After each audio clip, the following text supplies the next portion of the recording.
Hello, जय Hind to everyone. क्या हाल चाल, कैसे हो सब लोग? फटाफट से कमेंट कर दीजिए। Am I audible and visible? क्या मेरी आवाज आप सभी तक पहुंच पा रही है? फटाफट से बताइए।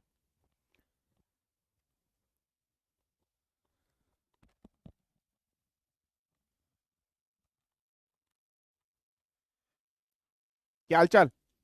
All good, all fine? सब लोग मस्त, बढ़िया?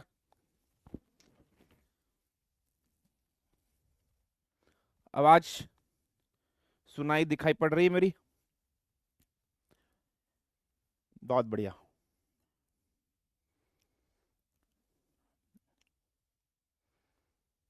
चाचू 25 को क्लास होगी? हाँ जी होगी,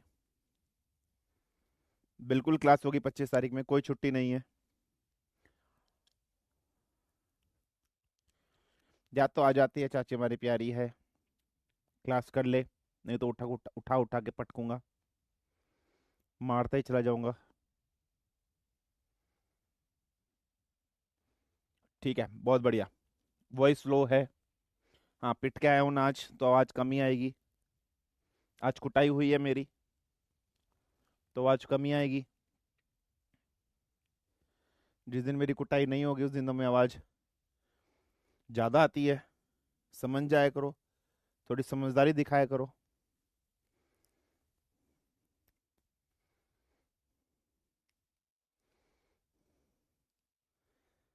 ठीक है, टाचू संडे आएगा, संडे आएगा। ठीक है, चलिए।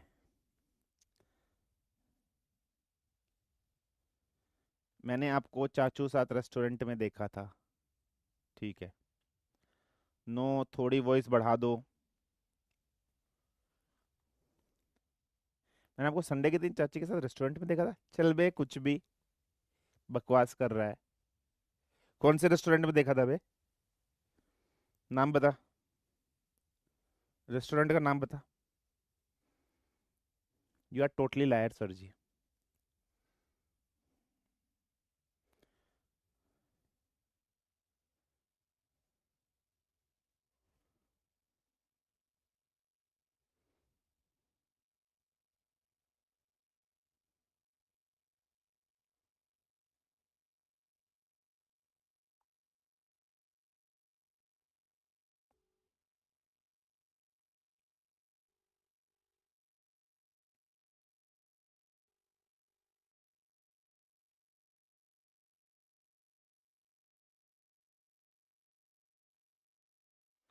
चलिए, आवाज बढ़ रही है तुम्हारी, टेंशन लेने की जरूरत नहीं है।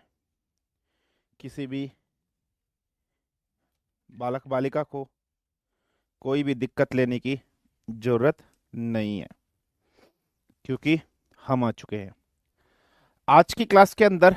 This is being the last lecture for electricity वाले चैप्टर के लिए। ठीक है,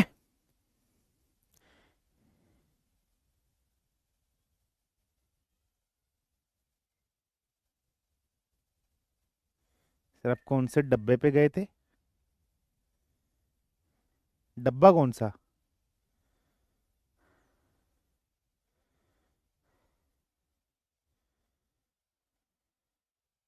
डब्बा कौन सा बे?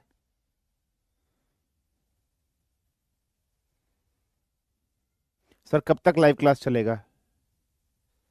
नानू का ढाबा, काका दा dhaba?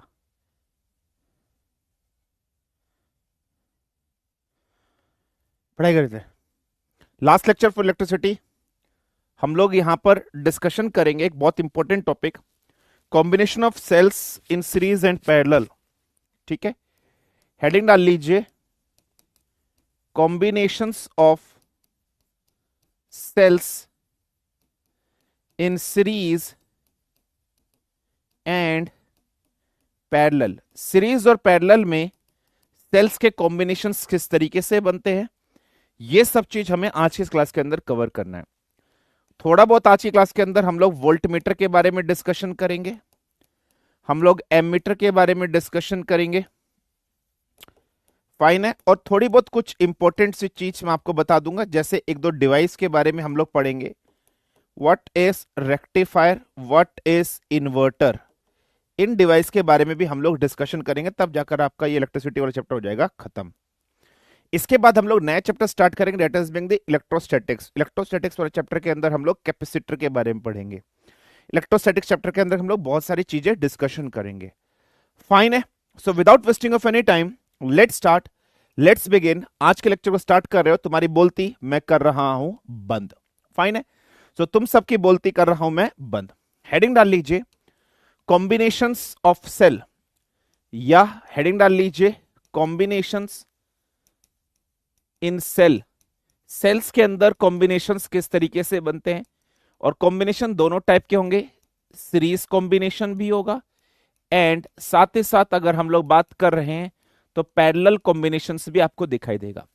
Series combination as well as parallel combination यहां पर हमें पढ़ना है, यहां पर हमें समझना है, यहां पर हमें अंडरस्टैंड करना है।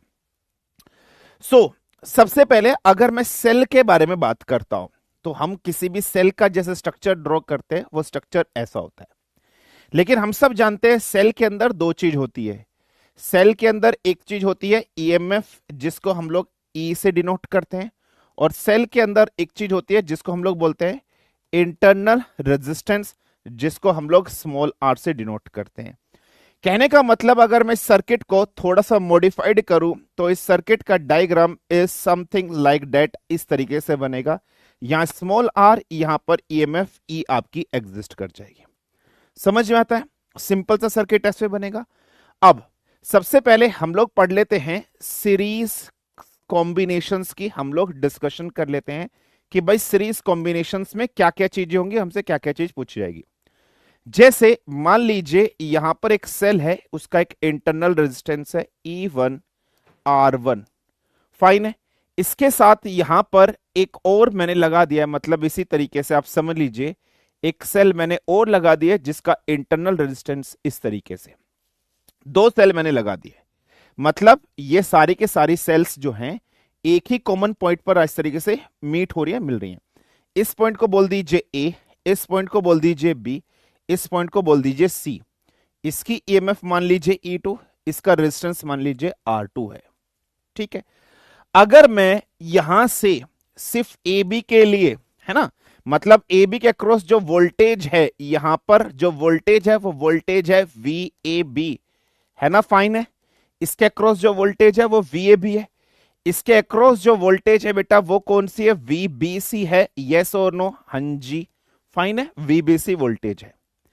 अगर मैं सिर्फ AB सर्किट के अंदर आपका केवीएल लो लगाऊं तो हम सब जानते हैं VAB की वैल्यू क्या हो जाएगी?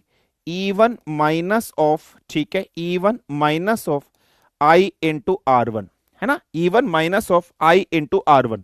मान लीजिए इस सर्किट में से जो करंट जा रहा है वो करंट I जा रहा है, इधर से भी I करंट जा रहा है, सीरीज में करंट सेम रहता है। तो इसकी वैल्यू क्या हो गई? ये हो गई। ये बना कैसे? ये सब जानते हो, क्योंकि ईएमएफ वोल्टेज से बड़ी होती है तो ईएमएफ के अंदर VAB भी आएगा और ये भी आएगा। तो ये क्वेश्चन हम ऑलरेडी डिस्कशन कर चुके हैं। This is the value of VAB। Similar way में अगर मैं यहां से VBC की वैल्यू लिखूं तो VBC की वैल्यू क्या हो जाएगी? A2 minus of I into R2। This is the value. अगर मैं ओवरऑल वैल्यू निकलू VAC, अगर मैं ओवरऑल लिखना चाहूं कि व्हाट इज दी VAC, तो मेरा VAC क्या हो जाएगा? सो VAC is nothing but VAB plus VBC होगा या नहीं होगा? तो VAC की वैल्यू क्या हो जाएगी? E1 minus of IR1 plus E2 minus of IR2। तो VAC की वैल्यू यहां से क्या हो जाएगी? E1 plus E2 minus IR1 plus R2 हो जाएगी। ये जो इक्वेशन मेरे पास आई है, इस इक्वेशन को क्या मैं ऐसे लिख सकता हूं कि वोल्टेज ए और सी के अक्रॉस ई, यहां पर मैं इसको बोल देता हूं E equivalent minus of R equivalent बोल सकता हूं, जहां पर ई इक्विवेलेंट की वैल्यू है E1 प्लस ऑफ E2, और जहां पर आर इक्विवेलेंट की वैल्यू है R1 plus of, sorry, small r1 plus small r2, small r1 plus small r2. So this is the general equation for series combination के अंदर अगर मेरी सेल लगी होगी तो this is the combination value, this is the exact value. हाँ, अब ये जो इक्वेशन मेरे सामने आपको बनी है, बाई चांस फॉर एग्जाम्पल मैं किसी एक सेल की पोलरिटी चेंज कर देता हूं, बाई चांस मैं किसी एक सेल की पोलरिटी चेंज कर देता हूं। अभी आप क्या देख रहे हो, E1 और E2 जो दोनों सेल हैं वो दोनों सेम पोलरिटी पे लगे ना, दोनों का पॉजिटिव टर्मिनल बाहर है, दोनों का नेगेटिव टर्मिनल बाहर है।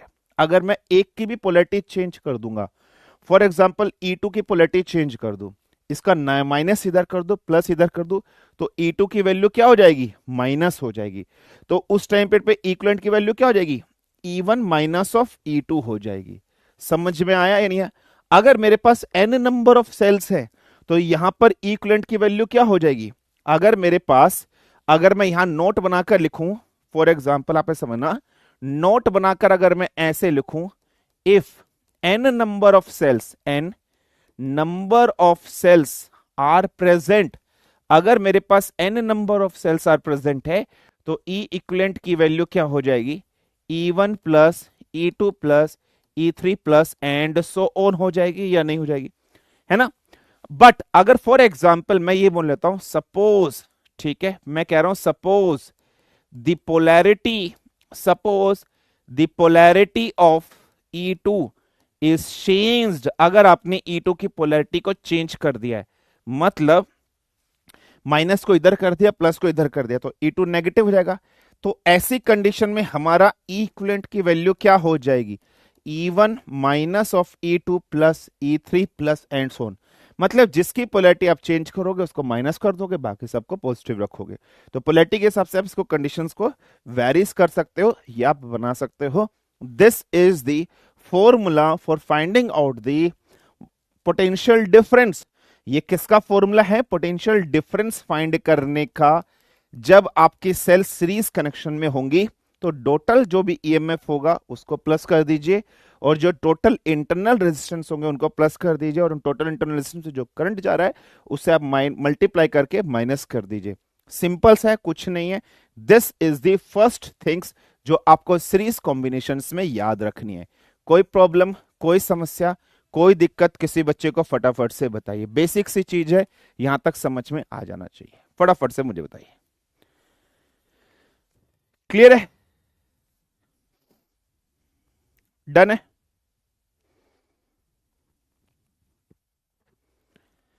क्लियर है बेटा?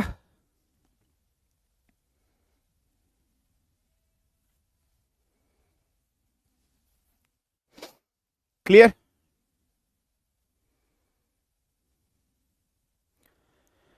चलिए, बहुत बढ़िया, सबको क्लियर। पोलैरिटी मतलब क्या है, पोलैरिटी मतलब बैटरी की पोलैरिटी। भाई माइनस को इधर कर दो प्लस को इधर कर दो, पोलैरिटी मतलब क्या, पोलैरिटी मतलब समझ में नहीं आएगा, चिल्ला चिल्ला के बताया था पोलैरिटी मतलब। भाई माइनस और प्लस बैटरी के कनेक्शन, ठीक है, ये माइनस को इधर कर दिया प्लस को इधर कर दिया, इसको ऐसे रहने दिया, इसकी पोलैरिटी चेंज कर दी है। पोलैरिटी मतलब क्या,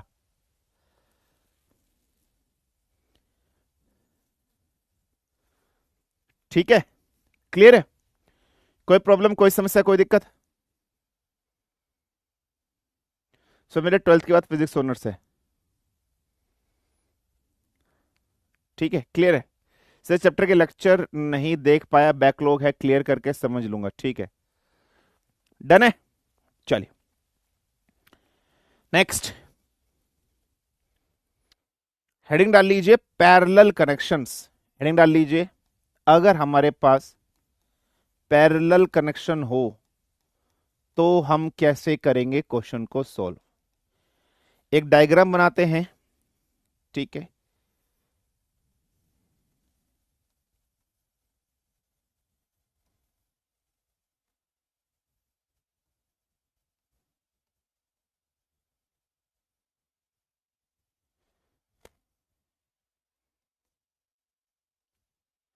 फाइन। इस तरीके से अपन एक डायग्राम बना रहे हैं, यहां पर कुछ टर्मिनल्स की वैल्यूज मेंशन कर दे। This is E1, this is R1, this is E2, this is R2। यहां से मान लीजिए आई करंट जा रहा था, अब ये आई करंट I1 और I2 में बाइफरकेट हो गया है। इस पॉइंट को मान लीजिए, ठीक है, इस पॉइंट को मान लीजिए आप बी पॉइंट, इस पॉइंट को मान लीजिए आप ए पॉइंट। ठीक है, क्लियर है, फाइन है, अंडरस्टूड। और इधर आप मान लीजिए इस तरीके से आपके पास वैल्यू है। ठीक है, इसके अक्रॉस जो भी वोल्टेज है, इसके अक्रॉस जो भी आपकी वोल्टेज है वो वोल्टेज होगी वी ए बी, और मान लीजिए वी ए बी की वैल्यू है वी वोल्ट।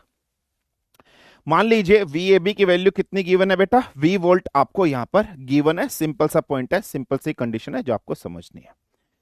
अब समझना, अगर ओवरऑल वोल्टेज वी वोल्ट है तो इसके अक्रॉस भी वोल्टेज या पोटेंशियल डिफरेंस कितना होगा, वी होगा, क्योंकि पैरेलल कनेक्शन में वोल्टेज सेम रहती है, पैरेलल कनेक्शन में वोल्टेज कांस्टेंट रहती है।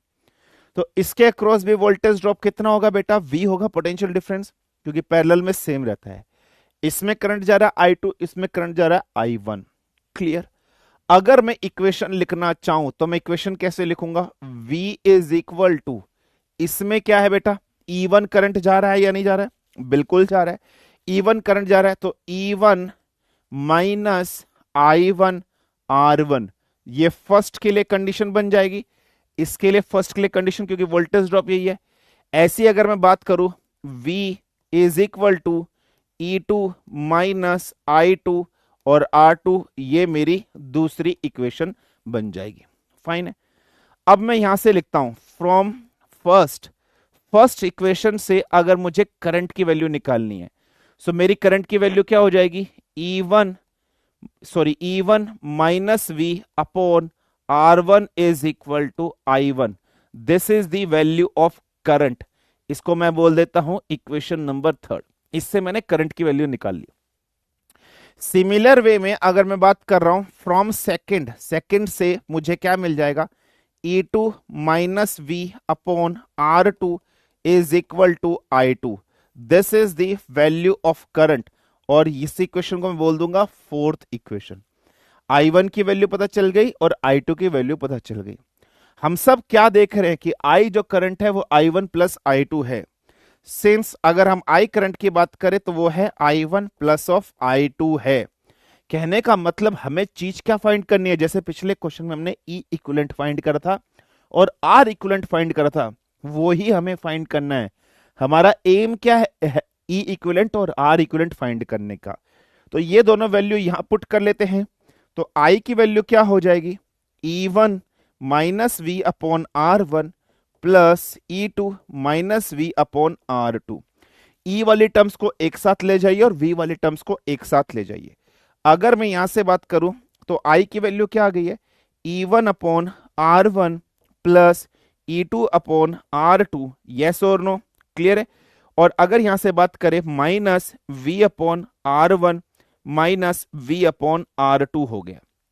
अगर मैं माइनस कॉमन निकाल लूं, अगर ये मैं माइनस कॉमन निकाल लूं तो यहां पर प्लस बन जाएगा ना, कोई प्रॉब्लम कोई समस्या। भाई अगर मैंने इस वाले टर्म्स में V अपॉन R2 और V अपॉन R1 में से माइनस कॉमन निकाल लिया, तो माइनस कॉमन निकाला तो V upon R1 plus V upon R2 हो गया या नहीं हो गया, हाँ जी सर हो गया। मुझे क्या निकालना है, मुझे I इक्विवेलेंट और R इक्विवेलेंट निकालना है। जब मुझे I इक्विवेलेंट और R इक्विवेलेंट निकालना है तो मुझे वोल्टेज वाले टर्म्स को लेफ्ट हैंड साइड में कन्वर्ट करना पड़ेगा, है ना बेटा। देखो इस वाले में भी क्या हो रहा है, वोल्टेज को मैंने लेफ्ट हैंड साइड में जब रखा तब मुझे E इक्विवेलेंट और R इक्विवेलेंट मिला है ना। तो इसका मतलब अब भी मुझे क्या करना पड़ेगा, इस वोल्टेज को मैं इधर ले जाऊंगा, करंट वाले टर्म्स को मैं इधर ले जाऊंगा। आई होप आप समझ रहे होंगे। सो अब मैं क्या करता हूं, उस वोल्टेज वाली जो टर्म्स आपको दिखाई दे रही थी, उस वोल्टेज वाले टर्म्स को मैं दूसरी साइड आपका लेकर चला जाता हूं। तो जब मैं वोल्टेज वाले टर्म्स को दूसरी साइड लेकर जाता हूं तो देखो नीचे एलसीएम कितना आ जाएगा, R1 R2, इधर क्या आ जाएगा VR2, इधर क्या आ जाएगा VR1, और ये पूरी टर्म जो नेगेटिव में थी इधर जाकर किस में कन्वर्ट हो जाएगी, पॉजिटिव में। तो मैं इधर क्या लिख रहा हूं, V था ना, V यहां पर था आपके पास और यहां पर क्या था, ठीक है। सो हमारे पास था V upon R1 plus V upon R2 is equal to E upon R1 plus E2 upon R2, है ना। E1 upon R1 plus E2 upon R2, ये I उधर जाएगा माइनस में हो जाएगा और माइनस ऑफ कैपिटल I। यहां पर एलसीएम लेते हैं, जब अपन ने यहां पर एलसीएम लिया तो यहां पर क्या आ गया, R1 R2, यहां से क्या आ गया, VR2 plus VR1 is equal to E1R2 plus E2R1 upon R1 और R2 माइनस आई। यस और नो, कोई प्रॉब्लम, कोई समस्या, कोई दिक्कत? या माइनस आई के साथ भी अगर अपन लिख देंगे तो यहां पर मल्टीप्लाई में क्या आ जाएगा, R1 है ना, यहाँ नीचे 1 है तो इसके साथ यहां पर क्या आ जाएगा, R1R2 आ जाएगा या नहीं आ जाएगा? कोई प्रॉब्लम, कोई समस्या, कोई दिक्कत? तो यहां पर ओवरऑल एलसीएम हमने ऐसे कर लिया। डन है। आप क्या देख रहे हो भाई, इस R1R2 से ये R1R2 आपका कैंसिल हो जाएगा, नहीं हो जाएगा? बिल्कुल हो जाएगा।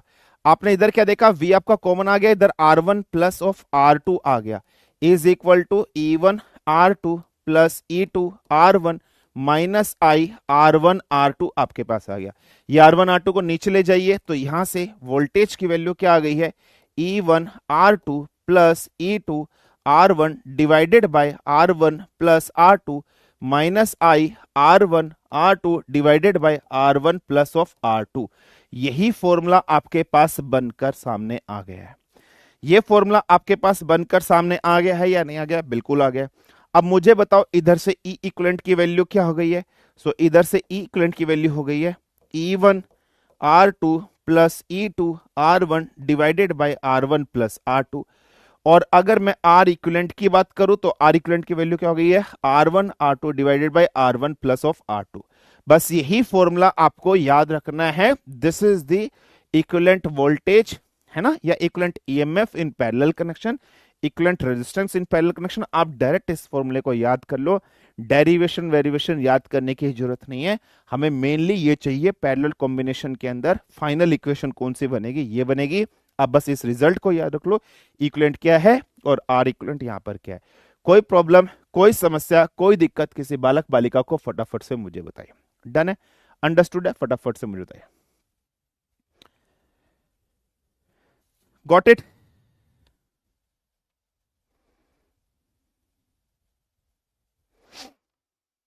क्लियर? डन है बेटा? सर अगर 3 और हो जाए तो इक्वेशन और बनाइए बेटा। तो आप इक्वेशन और बनाओगे, कॉम्प्लेक्स इक्वेशन बनेगी, बट इतनी कॉम्प्लेक्स इक्वेशन आपसे पूछा नहीं जाएगा।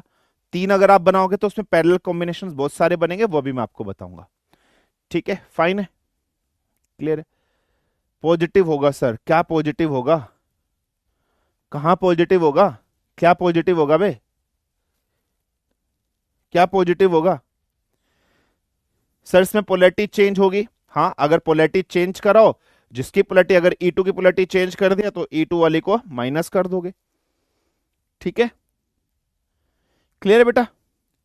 अगर पोलैरिटी चेंज हो रही है तो माइनस कर दीजिएगा। प्लस कलाटिया कह रहा है लेकिन इतना डीप तो नहीं आता है। प्लस बेटा आप कौन सी क्लास में हो? प्लस, प्लस बेटा कौन सी क्लास में हो आप? पहले मुझे बताओ कौन सी क्लास में बेटा? Plus in which class you are? Plus कलाटिया कौन सी क्लास में हो बेटा, फटाफट से बताना।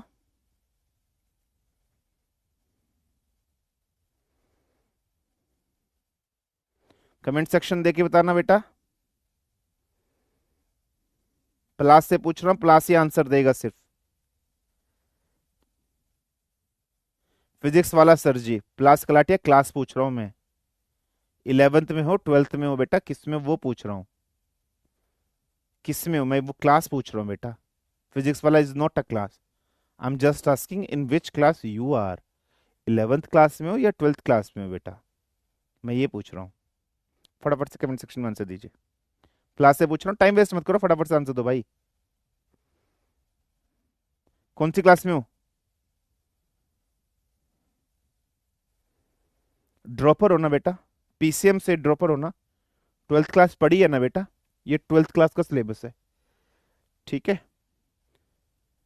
ये 12th क्लास का सिलेबस है। ठीक है बेटा, ये 12th क्लास का सिलेबस है। अब ये अगर मैं बात कर रहा हूं ना, मैं सिंपल सिंपल पढ़ा दूं ना, कल को अगर पेपर में क्वेश्चन आ गया फिर क्या करोगे? तो हर लेवल का पढ़ना है भाई। सिंपल सिंपल पढ़ाकर मुझे कुछ नहीं मिलेगा, तुम्हारा घाटा हो जाएगा। मुझे क्या नहीं मिलेगा? तुम्हारा सिलेक्शन नहीं मिलेगा। तो जितनी सिंपल चीजें मैं तुम्हें पढ़ा चुका हूं, थोड़ी सी एक्स्ट्रा चीज भी पढ़नी पड़ती है। समझ में आया बेटा? समझ गए? बाई चांस से पेपर में आ गया, मैं छोड़ दिया, फिर क्या करोगे? फिर क्या करोगे बेटा? गए ना 4 मार्क्स, फिर मुझे गालियां दोगे। तो मुझे सिंपल पढ़ा के मैं तो चाहूं तो 2 मिनट में सिलेबस खत्म कर सकता हूं। जैसे फॉर एग्जाम्पल अगर आप बात कर रहे हो internal resistance of the cell वाला जो टॉपिक था, internal resistance of the cell कभी नहीं पढ़ाया, 2014 में उससे क्वेश्चन आ गया था, फिर क्या करोगे? समझ गए? तो पढ़ना है बेटा, ठीक है। चलिए, डीप वीप मत बोला करो। चलिए अब बात करते हैं, ठीक है, बिल्कुल ध्यान सुनो। Now we will talk about कि हमारे पास इससे पहले क्वेश्चन में अगर हम लोग बात कर रहे हैं, कितनी सेल्स हमने मानी थी बेटा? इससे पहले वाले क्वेश्चन हमने कितनी सेल्स मानी थी बेटा? 2 ही सेल्स मानी थी। अगर मेरे पास n नंबर ऑफ सेल्स हैं और सीरीज में कनेक्टेड है, तो तीसरा केस मानना, if n number of cells, ठीक है, आर कनेक्टेड इन सीरीज। अगर मेरे पास n नंबर ऑफ सेल्स है और ये n number of cells series में कनेक्टेड है, तो डायग्राम कैसा बनेगा? सपोज करो 1 cell, 2 cell, 3 cell, 4 cell, and so on n times n number of cells है हमारे पास इस तरीके से सीरीज में कनेक्टेड है, ठीक है बेटा। और जब ये सीरीज में कनेक्टेड है, एक एक्सटर्नल रेजिस्टेंस मान लीजिए, इसके अक्रॉस एक लोड लगा हुआ है, इसका ऐसे आप मान लीजिए एक आर रेजिस्टेंस का लोड लगा हुआ है। अब करंट की वैल्यू इसमें से ऐसे जा रही होगी, मान लीजिए करंट ऐसे जा रहा है, सपोज करो ऐसे आपका ऐसा करंट जा रहा है। फाइन है बेटा। हमें निकालने condition for maximum current for a series combination of cell. हमें क्या फाइंड करना है? कंडीशन फॉर अ, हमें फाइंड करना है condition for a maximum current for n number of cells connected in series. अगर हमारे पास n नंबर ऑफ सेल्स है और वो n नंबर ऑफ सेल्स हमने सीरीज में कनेक्टेड कर रखी हैं, तो हमें कंडीशन निकालनी है मैक्सिमम करंट की वैल्यू कितनी होगी, हमें ये फाइंड करनी है। अब मुझे बताओ बेटा, क्या ये सारी की सारी जो सेल्स है ये सेम पोलैरिटी में है? देखो E1, E2, E3, E4 and so on En, सब प्लस माइनस लगा रखी हैं। मैंने आपको बताया था जब भी कोई सीरीज में कनेक्टेड सेल्स होती हैं, ई इक्विवेलेंट कितना आता है, ईएमएफ का इक्विवेलेंट कितना आता है, सारी सेल्स को प्लस कर देते हैं। अगर मेरे पास n नंबर ऑफ सेल्स हैं और हर सेल्स का ईएमएफ ई है, इसका भी ईएमएफ ई है, इसका भी ई है, एंड सो ऑन, तो मेरे पास टोटल ईएमएफ कितना हो जाएगा? मेरे पास टोटल ईएमएफ कितना हो जाएगा? n इंटू ई हो जाएगा ना, n इंटू ई। अगर 5 सेल है तो 5e, 6 सेल है तो 6e ना। 6 सेल होती तो मैं 6 बार e को प्लस करता ना। अगर मेरे पास 8 सेल होती तो मैं e को कितनी बार प्लस करता? 8 बार। 10 सेल होती तो e को कितनी बार प्लस करता? 10 बार। तो मैं 10 बार लिखने की जगह 10 टाइम्स ऑफ e कर दूं, 10e तब भी बन रहा है। तो टोटल ईएमएफ की वैल्यू मेरी कितनी हो जाएगी? n टाइम्स ऑफ e हो जाएगा या नहीं हो जाएगा? इसी तरीके से अगर मैं टोटल इंटरनल रेजिस्टेंस की बात करूं कि भाई मेरा टोटल इंटरनल रेजिस्टेंस कितना हो जाएगा, मान लीजिए इसका भी इंटरनल रेजिस्टेंस स्मॉल आर है, इसका भी स्मॉल आर है, इसका भी स्मॉल आर है, इसका भी स्मॉल आर है, तो internal resistance n into small r हो जाएगा ना। 5 रेजिस्टेंस 5r, 6 रेजिस्टेंस 6r, तो 6 इंटू आर हो जाएगा। हाँ जी। अगर मैं यहां से इस करंट I की बात करूं तो करंट I की वैल्यू क्या हो जाएगी? टोटल ईएमएफ, क्योंकि हमें क्या निकालना है? कंडीशन फॉर मैक्सिमम करंट, हमें करंट निकालना है ना, दिस इज हमको फाइंड करना है। तो करंट का फॉर्मूला क्या हो जाएगा? Total EMF divided by total resistance, total EMF divided by total resistance, है ना। टोटल ईएमएफ की वैल्यू कितनी है बेटा? n times of E. Total resistance कितना है? इन सब का टोटल रेजिस्टेंस है nr। अगर मैं यहां से टोटल रेजिस्टेंस की बात करूं तो क्या टोटल रेजिस्टेंस की जो वैल्यू होगी वो n into small r plus capital R हो जाएगी। n into small r plus capital R हो जाएगी या नहीं हो जाएगी? So n small e divided by n small r plus capital R, क्या ये मेरा करंट की वैल्यू हो जाएगी या नहीं हो जाएगी? सो this is the value of current. कोई प्रॉब्लम, कोई समस्या, कोई दिक्कत, फटाफट से मुझे बताइए।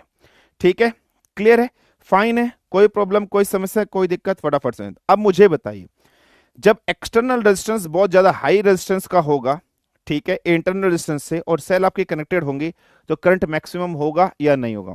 खुद ही बताइए भाई, ये करंट मैक्सिमम कब होगा? ये जो करंट की मैं बात कर रहा हूं, ये करंट मैक्सिमम कब होगा? जब लोअर वाली टर्म मिनिमम होगी। जब लोअर वाली टर्म मिनिमम होगी, भाई समझना, मेरे पास क्या लिखा है, y is equal to P upon Q लिखा है। मैं चाहता हूं मेरा y हो जाए मैक्सिमम।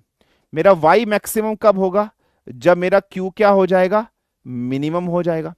जब मेरा q क्या हो जाएगा? मिनिमम हो जाएगा। तो मुझे क्या करना पड़ेगा, इस ये जो लोअर वाले टर्म है इसको मिनिमम प्रूफ करना पड़ेगा। ये जो लोअर वाले टर्म है इसको मिनिमम प्रूफ करना पड़ेगा।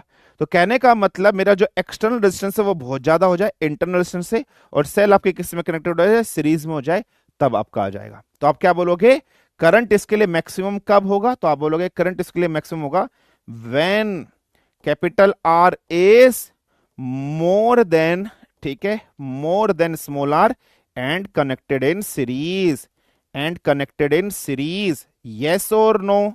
फाइन। मतलब ये जो स्मॉल आर होगा ये नेग्लिजिबल हो जाए। कहने का मतलब ये स्मॉल आर, मतलब आर हमारा बहुत बहुत बड़ा है एन स्मॉल आर से, इतना बड़ा है कि हमारा n into small r almost क्या हो गया है? ऑलमोस्ट नेग्लिजिबल हो गया है। एन स्मॉल आर नेग्लिजिबल हो गया है ना? जब एन स्मॉल आर नेग्लिजिबल हो जाएगा तो वैल्यू सिर्फ आर रहेगी ना, मिनिमम हो जाएगा ना। नहीं समझ में आया? मैथ है बेटा, मैथ, जो तुम्हारे स्कूल वाले टीचर ने तुम्हें ढंग से नहीं पढ़ाया। सपोज करो मैंने क्या लिखा है, n small r plus capital R. By chance capital R की वैल्यू फिक्स्ड है 8 ओम, मान लो एन स्मॉल आर की वैल्यू पहले मैंने 1 ओम मान ली, तो टोटल कितना आ जाएगा? 9 ओम। अगर एन स्मॉल आर की वैल्यू मैंने 2 ओम मान ली तो कितना आ जाएगा? 10 ओम। अगर एन स्मॉल आर की वैल्यू मैंने 3 ओम मान ली तो कितना आ जाएगा? 11 ओम। अगर एन स्मॉल आर की वैल्यू 4 ओम मान ली मैंने तो कितना आ जाएगा? 12 ओम। और अगर एन स्मॉल आर की वैल्यू मैंने 5 ओम मान ली तो कितना आ जाएगा? 13 ओम आ जाएगा, नहीं आ जाएगा? बिल्कुल क्लियर है। मैं क्या कह रहा हूं, मैं कह रहा हूं कि आपका जो आर है वो बहुत बहुत बड़ा है एन स्मॉल आर से, और कंडीशन इस तरीके से है कि एन स्मॉल आर ऑलमोस्ट आपका नेग्लिजिबल हो जाए, नेग्लिजिबल हो जाए। नेग्लिजिबल होने का मतलब क्या है? मुझे ना इसको मिनिमम करना है, मुझे इसको मिनिमम करना है, मतलब कम करना है, मुझे इसको मिनिमम करना है, कम करना है। अगर मैं एन स्मॉल आर को हटा दूं, नेग्लिजिबल का मतलब एन स्मॉल आर को ऑलमोस्ट जीरो मान लिया मैंने, तो मुझे बताओ इस कंडीशन में ये भी 9 ओम रहेगा, तब भी 9 ओम रहेगा, तब भी 9 ओम रहेगा, तब भी 9 ओम रहेगा, तब भी 9 ओम रहेगा। कैपिटल आर की वैल्यू तो 8 ओम रहेगा, 8 ओम रहेगा, 8 ओम रहेगा, 8 ओम रहेगा, 8 ओम ही रहेगा ना, 8 ओम। कैपिटल आर की वैल्यू 8 ओम है, मतलब मैंने इसको हटा दिया तो खाली 1 अपॉन आर बन गया ना। तो जब मैं इसको नेग्लिजिबल कर रहा हूं, ये मिनिमम है या ये मिनिमम है? ये मिनिमम है। ये मिनिमम है या ये मिनिमम है? ये मिनिमम है। ये मिनिमम है या ये मिनिमम है? ये मिनिमम है। ये मिनिमम है या ये मिनिमम है? ये मिनिमम, ये है, ये है, ये है। तो हम डिनोमिनेटर वाले टर्म्स को मिनिमम कब करेंगे? अगर मुझे y को मैक्सिमम करना है, समझ रहे हो ना? अगर मुझे y को मैक्सिमम करना है तो q को मिनिमम करना है, और q मिनिमम कब हो रहा है? जब n स्मॉल r बहुत बहुत छोटा है कैपिटल R से। तो वही चीज तो हो गई ना बेटा यहां पर। तो मेरा करंट कब होगा? मेरा ये करंट मैक्सिमम तब होगा जब R is more than small r and connected in series, और साथ ही साथ कंडीशन आपकी ये हो जाए। सो इस कंडीशन पर आपका ये मैक्सिमम होगा। कोई प्रॉब्लम, कोई समस्या, कोई दिक्कत, फटाफट से मुझे बताइए। डन, यस और नो?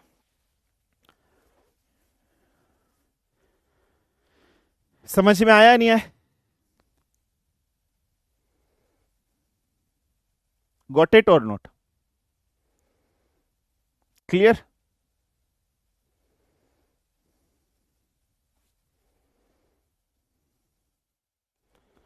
डन।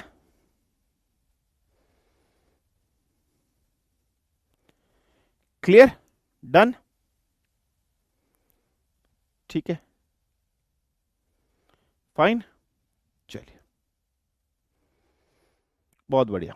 तो ये कंडीशन डैट याद कर लो कि जब भी n number of cells series में कनेक्टेड होंगी तो हमारा करंट मैक्सिमम कब होगा, और करंट का फॉर्मूला क्या आ गया।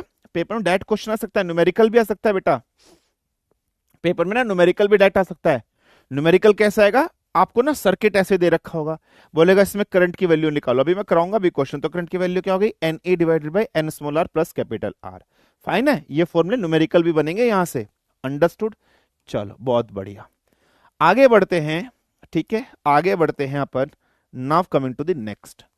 अब अगर हमारे पास पैरेलल कॉम्बिनेशन हो, अब अपने पास क्या है, अगर हमारे पास पैरेलल कॉम्बिनेशंस हो और उस पैरेलल कॉम्बिनेशन के अंदर हमें करंट मैक्सिमम कब होगा वो हमें निकालना है, ठीक है। सो कंडीशन फॉर मैक्सिमम करंट, आपका मैक्सिमम करंट निकालना है for a parallel circuit, same parallel combinations के लिए हमें फाइंड करना है, क्या फाइंड करना है, मैक्सिमम करंट, मैक्सिमम करंट की वैल्यू फाइंड करनी है। पैरेलल कॉम्बिनेशन का मतलब क्या है, बहुत ध्यान समझना। जैसे फॉर एग्जाम्पल इधर एक सेल लगी है, फाइन, ऐसे करके, एक सेल अपन ने इधर लगा दी है ऐसे करके, अंडरस्टूड, ठीक है। एक सेल अपन ने ऐसे करके इधर लगा दी है ऐसे करके, फिर अपन ने एक सेल और अपन ने ऐसे लगा दिए लाइक डेट ऐसे करके, एंड सो ऑन करके एक सेल अपने पास ऐसे m number of cells connected हो, ऐसे करके अपने पास m number of cells connected हो। इस पॉइंट को मान लीजिए कि ये पॉइंट है आपका A, इस पॉइंट को मान लीजिए कि ये पॉइंट है आपका B। Fine, n number of cells मतलब अपने पास कितनी सेल्स हैं, ऐसे करके m नंबर ऑफ सेल्स अपने पास कनेक्टेड है। इसका भी EMF E, E, E, E, इसका भी resistance small r small r small r small r. तो हमें करंट की वैल्यू निकालनी है ना बेटा, हमें क्या करना है, मान लीजिए यहां से करंट आई जा रहा है और ये आई करंट आपका बाहर निकल रहा है और इधर आपका एक्सटर्नल रेजिस्टेंस इस तरीके से कनेक्टेड है, capital are, capital R external resistance connected है। तो हमें इस करंट की वैल्यू निकालनी है कि भाई ये मैक्सिमम करंट कितना है। This is the circuit. अब मुझे बताओ, अगर मैं यहां पर टोटल ईएमएफ की वैल्यू लिखूं कि भाई मेरी टोटल ईएमएफ कितनी होगी, भाई इसमें भी ई है, ई है, ई है, ई है, ई है, ई है। सीरीज में तो प्लस होती थी, लेकिन पैरेलल में अगर बैटरीज अपन ने ऐसे कनेक्टेड कर दी तो भाई सबके अक्रॉस ईएमएफ तो ई रहेगी ना, ईएमएफ तो चेंज नहीं होगी ना बेटा, इसके अक्रॉस भी ई है, मतलब वोल्टेज तो सबके अक्रॉस सेम रहेगी ना। तो इस कंडीशन में टोटल ईएमएफ तो आपकी ई ही रहेगी। अगर मैं यहां से टोटल इंटरनल रेजिस्टेंस की बात करूं कि भाई टोटल इंटरनल रेजिस्टेंस क्या होगा, मैं आपको एक चीज समझाता हूं। अभी इतना बड़ा सर्किट है, इतने बड़े सर्किट से टोटल इंटरनल रेजिस्टेंस कैसे निकालोगे, थोड़ा सा प्रॉब्लम हो जाता है। मैं इसको बहुत सिंपली कर देता हूं बेटा, मैं इसको ना आसान कर देता हूं, फिर आप ना रिजल्ट याद रख लेना हमेशा। अगर same number of resistance repeated parallel में लगे होंगे तो आप ये रिजल्ट डायरेक्ट याद कर लेना। मान लो बेटा मेरे पास एक रेजिस्टेंस है, ये एक रेजिस्टेंस है बेटा, ये एक रेजिस्टेंस है मेरे पास, ये मेरे पास तीन रेजिस्टेंस है, ये भी 1 ओम का है, ये भी 1 ओम का है, ये भी 1 ओम का है, तीनों के तीनों रेजिस्टेंस पैरेलल में है। तो मेरा इक्विवेलेंट रेजिस्टेंस 1/1 प्लस 1/1 प्लस 1/1 हो जाएगा। यहां से 1/R इक्विवेलेंट आ गया, हाँ जी। यहां से एलसीएम कितना आ गया 1, यहां 1 प्लस 1 आ गया। तो यहां से 1/R इक्विवेलेंट की वैल्यू कितनी आ गई है 3/1। और यहां से अगर मैं R इक्विवेलेंट की वैल्यू की बात करूं तो कितना आ गया 1/3। अगर मैं ऐसे यहां से R इक्विवेलेंट की बात करूं 1/3, कितने रेजिस्टेंस थे, तीन रेजिस्टेंस थे, तीनों रेजिस्टेंस की वैल्यू कितनी थी 1 ओम। अब आप इस 1 ओम को ना R मान लो, इस 1 ओम को R मान लो। तो ऊपर 1 आ रहा था, तो क्या मैं इस चीज को ऐसे लिख सकता हूं R, कितने रेजिस्टेंस थे, तीन थे, तो R/3 है ना, R/3 हो गए। अगर मेरे पास 5 होते, एक और होता, तो मैं यहां क्या लिख देता R/4 है ना, या 1/4। अगर एक और होता तो मैं क्या लिख देता R अपॉन 5। अगर मेरे पास ये n नंबर हैं, अगर ये मेरे पास m नंबर हो गए, तो मैं क्या कर दूंगा, एम आर अपॉन ऐसे कर दूंगा ना, या आर अपॉन एम कर दूंगा, आर अपॉन एम कर दूंगा, नहीं कर दूंगा। अगर मेरे पास एम नंबर होते तो सबका इंडिविजुअल रेजिस्टेंस जो है और कितने एम है, तो आर अपॉन एम हो जाएगा। मानते हो या नहीं मानते हो? इस चीज में कोई प्रॉब्लम, अगर एम नंबर हो जाएंगे तो आर अपॉन एम कर दूंगा ना। मानते हो या नहीं मानते हो? ये रिजल्ट इस्तेमाल डायरेक्ट रख लेना। अगर same number of resistance, same capacity के रेजिस्टेंस बार बार रिपीटेड हो रहे हो, तो equivalent resistance R upon m मान लो, या 1 अपॉन एम मान लो, जो भी रेजिस्टेंस की वैल्यू गिवन है वो मान लो। यस और नो, कोई प्रॉब्लम, कोई समस्या, कोई दिक्कत? ये रिजल्ट समझ में आया? ये रिजल्ट समझ में आया? आर अपॉन एम हो जाएगा, नहीं हो जाएगा? ठीक है, ये आर अपॉन एम समझ में आया नहीं आया सबको? फटाफट से बताओ, सब बताओ, ये समझ में आया नहीं आया? आर अपॉन एम हो जाएगा, नहीं हो जाएगा? क्लियर है ना? ठीक है, आर अपॉन एम हो जाएगा, बहुत बढ़िया, डन। तो इसका मतलब यहां पर कितने रेजिस्टेंस गिवन है बेटा आपके पास? आपके पास एम है और आर, तो क्या equivalent resistance R upon m हो जाएगा या नहीं हो जाएगा? टोटल रेजिस्टेंस कितना हो जाएगा? अगर मैं टोटल रेजिस्टेंस की बात करूं, so capital R plus small are divided by M, तो करंट की वैल्यू क्या हो जाएगी? टोटल ईएमएफ, करंट की वैल्यू क्या हो जाएगी? Total EMF divided by total resistance. Yes और नो? टोटल ईएमएफ कितनी है बेटा? E. Total resistance R plus small are upon M, तो आई की वैल्यू यहां से क्या हो जाएगा? M E divided by M R plus small R. So this is the value of current, this is the value of current. So external resistance is much smaller than the net internal resistance, then the cell should be connected in parallel to get maximum current. अब समझ रहे हो? अब ये उल्टा हो जाएगा यहां पर, अब ये पैरेलल कॉम्बिनेशन है ना? अब ये पैरेलल कॉम्बिनेशन है, आप सब जानते हो पैरेलल कॉम्बिनेशन में जो इक्विवेलेंट रेजिस्टेंस होता है ना, वो हमेशा कम आता है।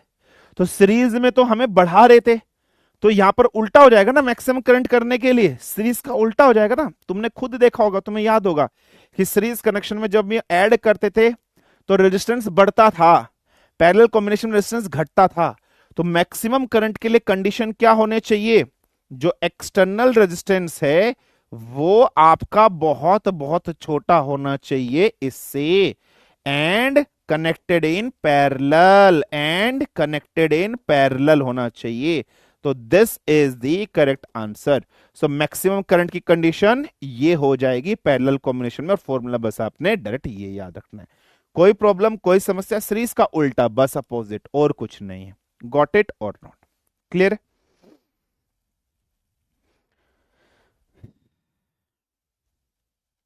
क्लियर?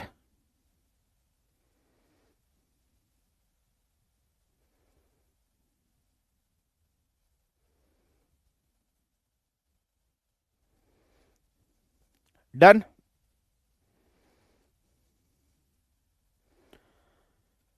क्लियर है बेटा? Got it? Understood? Fine? Clear? कोई प्रॉब्लम, कोई समस्या, कोई दिक्कत? ठीक है, क्लियर है, फाइन है। सर अगर डिफरेंट हुआ तो कैसे करेंगे? डिफरेंट नहीं आएगा बेटा, सेम रेजिस्टेंस के लिए होगा ये। डिफरेंट के लिए तो ये है ना बेटा, डिफरेंट के लिए तो ये तुम्हें पढ़ा दिया ना पहले ही, ये डिफरेंट के लिए तो ये था ना, डिफरेंट वाला तो अलग स्टार्टिंग में करा चुका हूं ना, करा चुका हूं ना डिफरेंट वाला। तो डिफरेंट के लिए देखो, I1 की वैल्यू ये रही, I2 की वैल्यू ये रही, टोटल I की वैल्यू ये रही। ठीक है, फाइन है, क्लियर है? अबे द्विवेदी सर प्लीज क्वेश्चन कराइएगा। अरे करा दूंगा, पहले कंसेप्ट तो पढ़ा दूं, शांति रख। डिफरेंट के लिए करा तो दिया है, ठीक है, डिफरेंट करा दिया, करा तो दिया है, सेम के लिए भी करा दिया है। चलिए सर, यहां पर एन क्या है और यहां पर एम क्या है? रैप्टे पढ़ेंगे इतने जोर जोर से। एन का मतलब अगर एन नंबर ऑफ रेजिस्टेंस है, एम का मतलब क्या है बे? एम का मतलब क्या है? पैरेलल में एम नंबर ऑफ रेजिस्टेंस है। क्या क्या समझ में नहीं आता सिंबल? गधे घोड़े हो क्या? सर मिनिमम के लिए करंट को कभी मिनिमम प्रूफ नहीं करेंगे, करंट को हमेशा मैक्सिमम करेंगे। क्या ये समझ में नहीं आ रहा? एम क्या है, यहां एन क्या है? एम का मतलब समझ में ना कि m number of series circuit लगा रखे हैं।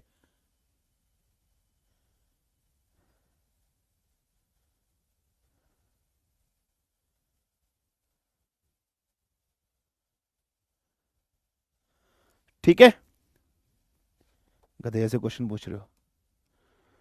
नाउ कमिंग टू नेक्स्ट, अगर बोथ हो जाए हमारे पास सीरीज एंड पैरेलल कनेक्शंस, दोनों अगर हमारे पास हो जाए, सीरीज कनेक्शन भी हो जाए और पैरेलल कनेक्शन भी हो जाए, condition for maximum current, condition for maximum current की कंडीशन क्या होगी?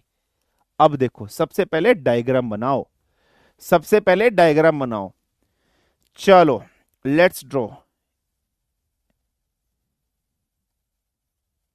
मतलब सीरीज कॉम्बिनेशन भी आ गए और पैरेलल कॉम्बिनेशन भी हमारे पास आ गया।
ठीक है, तो अपन एक कॉम्बिनेशन मान रहे हैं, बहुत ध्यान समझना। अपने पास सीरीज कॉम्बिनेशंस भी हैं और अपने पास पैरेलल कॉम्बिनेशंस भी हैं, दोनों सेल्स के कॉम्बिनेशंस हैं। तो अपना सर्किट कैसा बनेगा वो अपन को देखना है। तो देखो, मैंने एक डायग्राम आपके सामने बना दिया, इसके अंदर बैटरी के सीरीज कनेक्शन भी कनेक्ट कर दिए और बैटरी के पैरेलल कनेक्शंस भी मैंने कनेक्ट कर दिए। मान लीजिए इसमें से जो करंट जा रहा है वो करंट जा रहा है आई, और ये एक्सटर्नल रेजिस्टेंस आर है, इसमें से करंट आपका जा रहा है आई, एक्सटर्नल रेजिस्टेंस आर कनेक्टेड है। अब समझो, बहुत ध्यान समझना, इसकी ईएमएफ ई है, इसकी भी ई है, इसकी भी ई है, resistance r r, EMF E, EMF E, EMF E, r r, same E E E, r r, EMF E E E, small r and so on. देखो इधर, देखो इधर कितने नंबर ऑफ सीरीज में है? एन नंबर ऑफ सीरीज में। Series भी चल रही है, एन नंबर ऑफ सीरीज चल रही है, एन नंबर ऑफ सीरीज में चल रहे हैं ये सारे, देखो। और साथ ही साथ देखो, ऊपर से अगर आप नीचे की तरफ आओगे तो पैरेलल भी चल रहे हैं, एम नंबर ऑफ पैरेलल चल रहे हैं। तो देखो 1 2 3 4 एम नंबर पैरेलल में, 1 2 3 एन सीरीज में। तो सीरीज और पैरेलल दोनों कॉम्बिनेशन इस डायग्राम में तुम्हें दिखाई दे रहा है, सीरीज भी दिख रही है, पैरेलल भी तुम्हें दिख रही है। पहले मुझे फटाफट से ये बताओ, क्या ये डायग्राम तुम्हें क्लियर है या नहीं है? सीरीज और पैरेलल दोनों है इस डायग्राम में, कोई प्रॉब्लम? सीरीज भी है, पैरेलल भी है, एनी प्रॉब्लम, एनी समस्या, एनी दिक्कत? फटाफट से बताओ, डायग्राम समझ में आया? फटाफट से मुझे बताओ, सीरीज भी है, ठीक है, और पैरेलल भी है, कोई प्रॉब्लम, कोई समस्या, कोई दिक्कत? समझ में आ गया? डायग्राम क्लियर है? Diagram is fit and fine to each and everyone? चलो बहुत बढ़िया। अब निकालते हैं सबसे पहली चीज, हमें सबसे पहले चीज क्या निकालना है? टोटल ईएमएफ निकालनी है, टोटल ईएमएफ निकालनी है। अच्छा अब मुझे बताओ, सिर्फ इसकी बताओ, सिर्फ इस वाली ब्रांच की देखो, इस वाली ब्रांच की टोटल ईएमएफ कितनी होगी बेटा? सर एन ई होगी। इसकी भी टोटल ईएमएफ कितनी होगी बेटा? सर एन ई होगी। इसकी भी टोटल ईएमएफ कितनी होगी मेरे बच्चे? सीरीज में है ना, सर एन ई होगी। इसकी भी टोटल ईएमएफ कितनी होगी मेरे बच्चे? सर एन ई होगी। अगर मैं इस डायग्राम को थोड़ा सिंपली कर दूं तो क्या मैं ऐसे लिख सकता हूं कि भाई एक ऐसे ऐसे ऐसे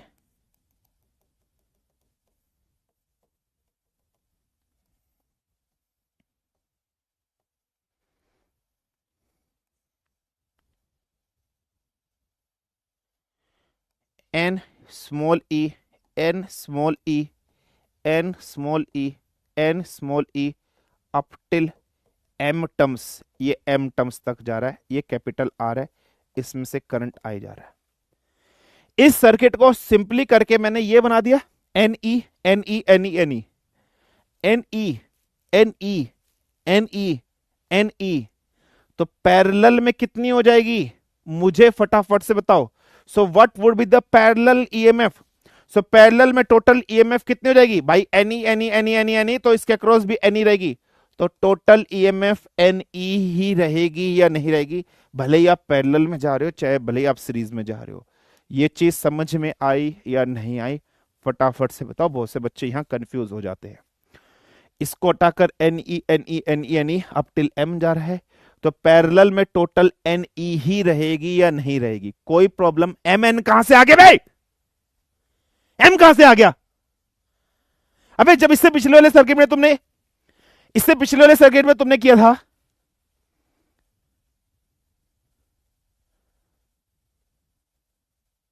अबे जब इससे पिछले वाले सर्किट में ई था ई था ई था ई था, एम टर्म तक जा रहा था, तो तब भी तो ई था,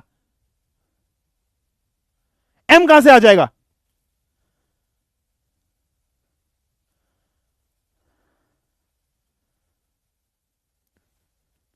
जब एन ही है एन ही है एन ही है एन ही है एन ही है, तो एन ही नहीं रहेगा क्या?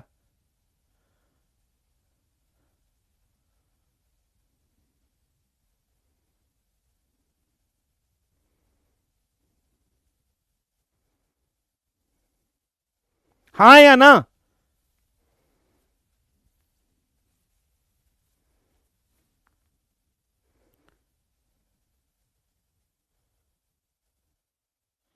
एन ही रहेगा या नहीं रहेगा? कोई प्रॉब्लम, कोई समस्या, कोई प्रॉब्लम, कोई समस्या, कोई दिक्कत?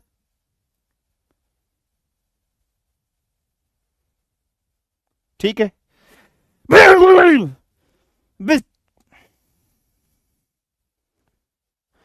भाई जब पैरेलल में वोल्टेज सेम रहती नहीं रहती है, जब इसके क्रॉस वोल्टेज वी है, ई है, ई है, ई है, तो भाई एम सेल तक भी वोल्टेज ई रहेगी नहीं रहेगी? अबे जब इस सर्किट में यहां पर एन ही है एन ही है एन ही है एन ही है, तो एम साइड तक जब भी एम टर्म तक चल लोगे तब भी एम ई एन ई रहेगा या नहीं रहेगा? हैं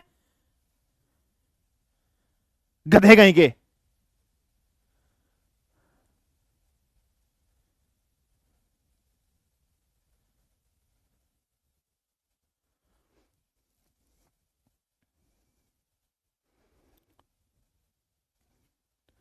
चलो आगे बढ़ो, अब निकालना है टोटल इंटरनल रेजिस्टेंस। ये एन टाइम्स तक है, यहां का टोटल इंटरनल रेजिस्टेंस क्या होगा, एन आर। इस वाले का टोटल इंटरनल रेजिस्टेंस कितना होगा, एन आर। इस वाले का टोटल इंटरनल रेजिस्टेंस कितना होगा, एन आर। इस वाले का टोटल इंटरनल रेजिस्टेंस कितना रहेगा, एन आर। यहां पर total internal resistance n r n r n r n r, m terms तक कितना होगा? बैक गधो वही चीज है, बैक गधो अभी कंसेप्ट सिखाया था ना, अभी कंसेप्ट सिखाया था ना, कहां गया वो कंसेप्ट? अभी कंसेप्ट सिखाया था ना। ये भाई ये भी वैल्यू है एन आर, इसकी वैल्यू है एन आर, इसकी वैल्यू है n r n r n r, और ये एम टर्म्स तक रिपीट हो रहा है, तो कितना हो जाएगा, आर की जगह एन आर अपॉन एम हो जाएगा या नहीं हो जाएगा? इसकी वैल्यू है n r n r n r n r n r, और एम टाइम्स तक रिपीट हो रहा है, तो आर अपॉन एम सिंगल जब आर था तब आर अपॉन एम आया था, जब एन आर हो गया तो एन आर अपॉन एम हो जाएगा या नहीं हो जाएगा? तो total internal resistance n r upon m हो जाएगा। कोई प्रॉब्लम, कोई समस्या, कोई दिक्कत? टोटल इंटरनल रेजिस्टेंस आ गया। Total external resistance, total total resistance लिख दीजिए। टोटल रेजिस्टेंस क्या आ जाएगा? Capital R plus N small are divided by m. कोई प्रॉब्लम, कोई समस्या, कोई दिक्कत मुझे बताओ, यस और नो। ये पॉइंट समझने में कोई प्रॉब्लम, कोई समस्या, कोई दिक्कत? फटाफट से मुझे बताओ।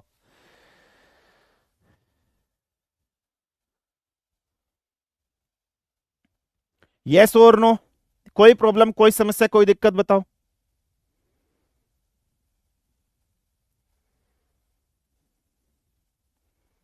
Got it? Clear?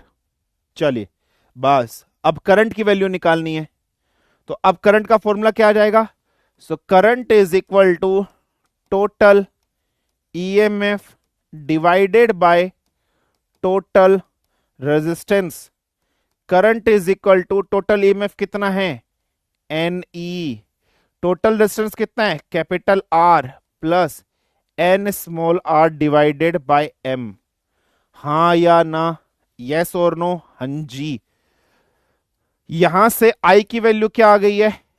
M n E upon m capital R plus N small r. This is the value of current. This is the value of current जो आपके सामने आई है। अगर ये आई करंट को मुझे मैक्सिमम करना है तो M capital R plus N small r को मुझे मिनिमम करना पड़ेगा। मुझे इसे मिनिमम करना पड़ेगा। अब मुझे बताओ, एक चीज बताओ, और ये चीज तुम कर भी चुके हो, पहले तुम पहले कर चुके हो।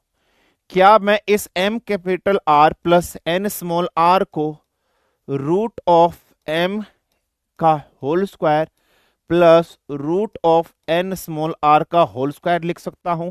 कोई प्रॉब्लम? क्योंकि रूट स्क्वायर और रूट करूंगा कैंसिल, तब भी यही आएगा। कोई प्रॉब्लम, कोई समस्या, कोई दिक्कत? नहीं सर।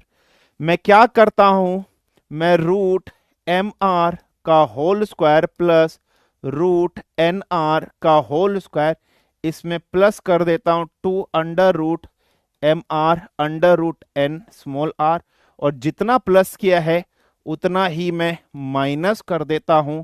कोई प्रॉब्लम, कोई समस्या, कोई दिक्कत? तब भी मेरे पास M R plus N small R आएगा। कोई प्रॉब्लम? भाई ये कट जाएगा तब भी आंसर यही आएगा। अब A square plus B square plus 2ab बन गया। तो M capital R plus N small are का क्या बन गया? Root M R plus root N small are का होल स्क्वायर बन गया या नहीं बन गया? ठीक है, सॉरी, आप उसको मैं क्योंकि मिनिमम करना है ना, मैक्सिमम नहीं करना, माइनस वाला ले लो। ठीक है, रूट एन आर ले लो, होल स्क्वायर ले लो, plus 2 root M R plus N small R. यही चीज बन गई। इसको इसको और इसको कॉम्बिनेशन को हटाकर A square plus B square minus 2ab plus ये बन गया। कोई प्रॉब्लम, कोई समस्या, कोई दिक्कत? अगर हम जानते हैं परफेक्ट स्क्वायर जो होता है कभी भी नेगेटिव नहीं हो सकता, है ना? परफेक्ट स्क्वायर जो होता है कभी भी नेगेटिव नहीं हो सकता। So M R, since we know that, लिखो since since we know that a perfect square can't be negative, कभी भी आपका नेगेटिव नहीं हो सकता। तो इसको हम जीरो के बराबर पुट कर देंगे। अगर वैल्यूज निकालनी है, ये मैक्सिमम मिनिमम तुम करके आए हो, ये मैक्सिमम मिनिमम में करके आए ना। जब तुम मैक्सिमम और मिनिमम वैल्यू निकालते हो तो इस मिनिमम वैल्यू को, डिनोमिनेटर वैल्यू को जीरो के बराबर पुट करते नहीं करते थे मैथ में? सो हम क्या करेंगे, एम कैपिटल आर प्लस, ठीक है sorry, m capital R minus n small r, ये जो टर्म है इसको अगर अपने जीरो कर दिया, ये इसके बराबर आ गया। ठीक है, मतलब इसके साथ रूट भी लगा है, इसके साथ रूट भी लगा है। तो root of M R is equal to root of N small R, या M R is equal to N R हो जाएगा। ये कंडीशन आ गई? हाँ जी आ गई। कहने का मतलब कैपिटल आर की वैल्यू आ गई है n small are divided by m. ये कंडीशन है, दिस इज द कंडीशन। ये आपको रट्टा लगानी है। अब मैं चाहता तो मैं ये डायरेक्ट लिख सकता था, अब मैं चाहता तो इस कंडीशन को डायरेक्ट लिख सकता था, बट मैंने इस कंडीशन को डायरेक्ट नहीं लिखा। मैंने आपको बताया ये कंडीशन आई कैसे है। ये मैंने तुम्हें जब पढ़ाया था पावर की, जब एफिशिएंसी वाला पढ़ाया था कि पावर मैक्सिमम कब होगी मिनिमम कब होगी, उसमें मैंने ये फॉर्मूला बनाया था, तुम्हें याद हो? उसमें मैंने ये फॉर्मूला तुम्हें बनाकर दिखाया था, नहीं दिखाया था? तो इसको जीरो कर दिया। परफेक्ट स्क्वायर को तो कभी आप जीरो नहीं कर सकते हो, परफेक्ट स्क्वायर को तो कभी जीरो नहीं कर सकते हो। तो root M r minus root n r को जीरो करोगे ना, स्क्वायर को कभी आप जीरो नहीं कर सकते ना। तो इस टर्म को जीरो कर रहे हो, तो एक बार इस टर्म को जीरो करा, एक बार इस टर्म को जीरो करा। जब मैंने इस टर्म को जीरो करा तब आंसर जीरो ही आएगा। भाई आप स्क्वायर को कभी जीरो के बराबर नहीं कर सकते ना, लेकिन स्क्वायर के अंदर जो मटेरियल है उसको तो जीरो कर सकते हो। जब मैंने आपको एफिशिएंसी वाली टॉपिक पढ़ाई थी, जब मैंने आपको पावर मैक्सिमम निकालने वाली पढ़ाई थी, जब मैंने आपको करंट मैक्सिमम निकालने वाली पढ़ाई थी, तब मैंने डिनोमिनेटर वाली जो टर्म थी उस डिनोमिनेटर वाली टर्म को ऐसे लिखा था। वो डिनोमिनेटर वाली टर्म आई ऐसे कैसे है, समझ में आपको आ गया होगा। तो मैं स्क्वायर को जीरो नहीं कर सकता, लेकिन इसके अंदर को जो मटेरियल इसको जीरो कर सकता हूं। इसको जीरो किया already. So this is the condition for maximum current. तो रेजिस्टेंस, एक्सटर्नल रेजिस्टेंस की वैल्यू क्या होगी? N small are upon capital M, जब सीरीज और पैरेलल कॉम्बिनेशन दोनों होंगे। सो समझ में आया या नहीं आया? कोई प्रॉब्लम, कोई समस्या, कोई दिक्कत? ये पक्का आपका न्यू ईयर क्वेश्चन बनेगा एनडीए 1 2026 के अंदर। गॉट इट और नोट?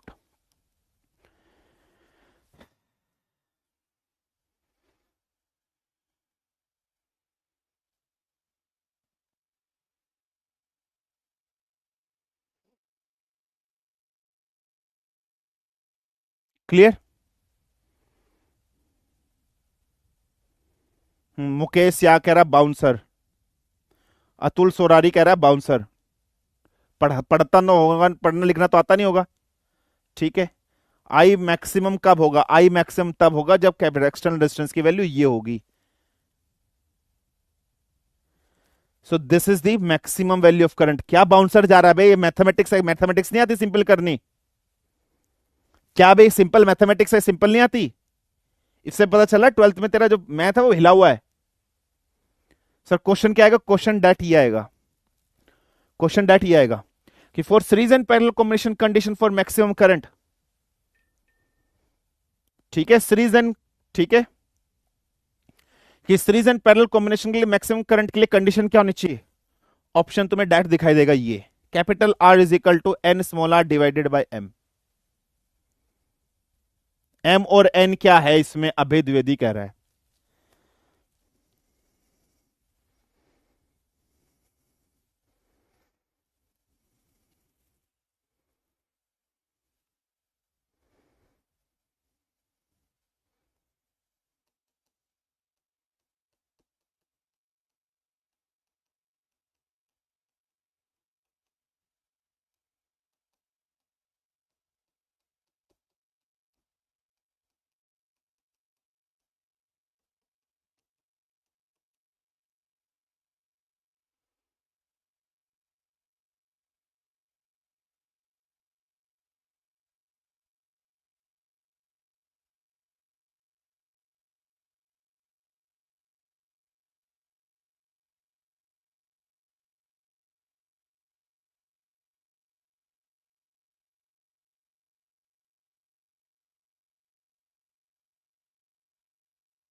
सर ऑप्शन में छेड़छाड़ भी नहीं हो सकती? नहीं बेटा, कोई छेड़छाड़ नहीं होगी।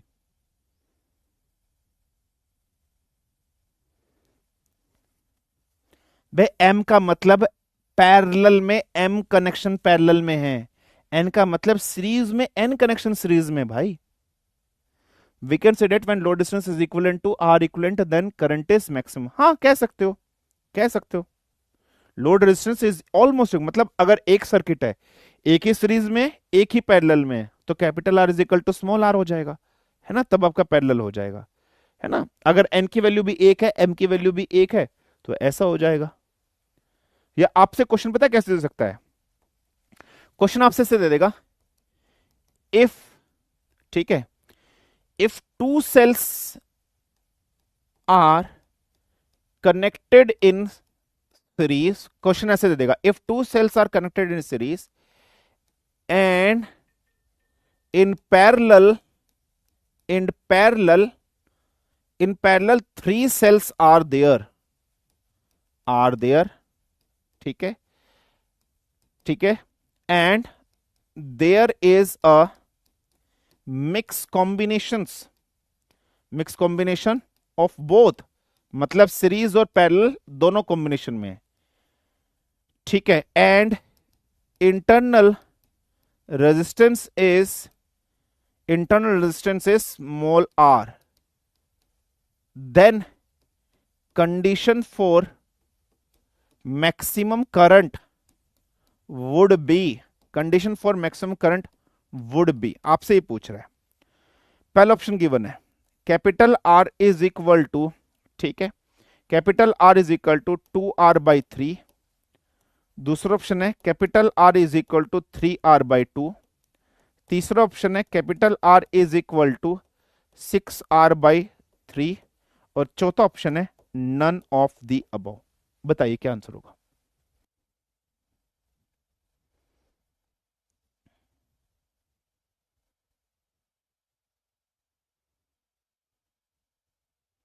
क्या हो जाएगा बताइए।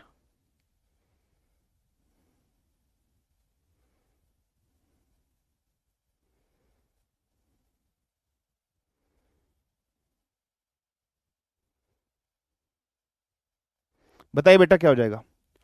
सीधा सा याद है ना, जब combination of series and parallel cell होती है तो फॉर्मूला होता है n small are divided by capital M. M की वैल्यू कितनी गिवन है, 3 गिवन है, एन की वैल्यू कितनी गिवन है, 2 गिवन है, आर की वैल्यू कितनी गिवन है, स्मॉल आर गिवन है।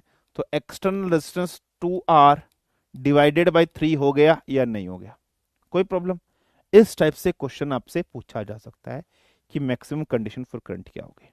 गॉट इट है, क्लियर है, एनी प्रॉब्लम, एनी समस्या, एनी दिक्कत, फटाफट से मुझे बताइए। ठीक है, चलो एक क्वेश्चन करो,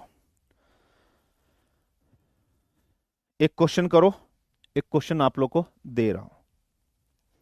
I am giving you a question, फटाफट से इस क्वेश्चन का आंसर दो। ठीक है, दो 0.05, 2 वोल्ट, 0.05 ओम,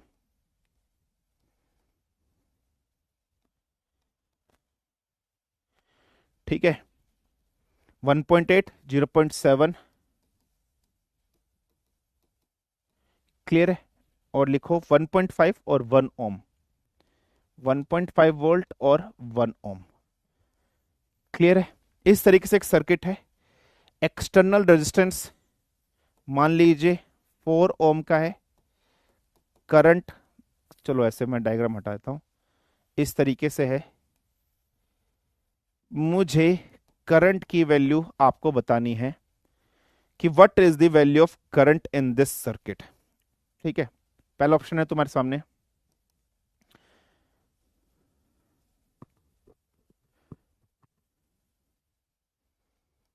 0.95 एम्पियर, 0.97 एम्पियर, 0.94 एम्पियर, 0.92 एम्पियर। फटाफट से आंसर दो, 1 मिनट का टाइम दे रहा हूं, फटाफट से आंसर दो। कहा था ना न्यूमेरिकल भी कराऊंगा इसके ऊपर।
चलिए, कॉम्बिनेशन कौन सा है?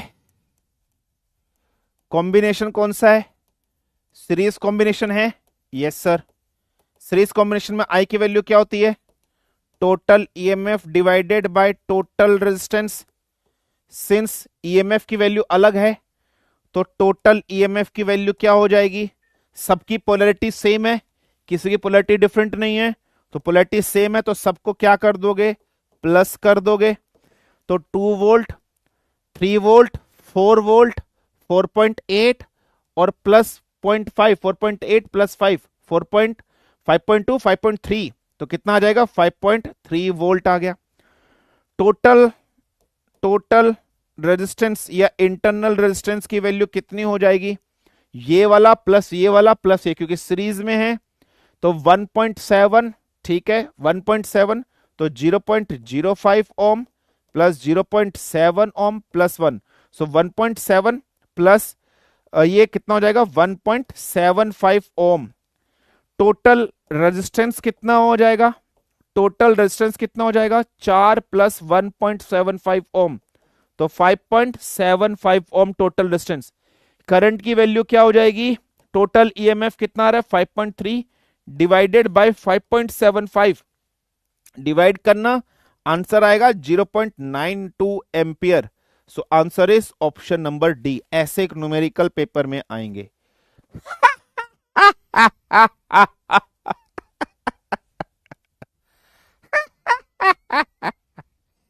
7% बच्चे सोल्व कर पाए। बेंचे जरा बेंचल, बेंचे जरा बेंचल, बेंचे जरा बेंचल, बेंचे जरा बेंचल। सर आजकल फोर्थ ऑप्शन नहीं दे रहे, पुराने वाला ले दे दिया।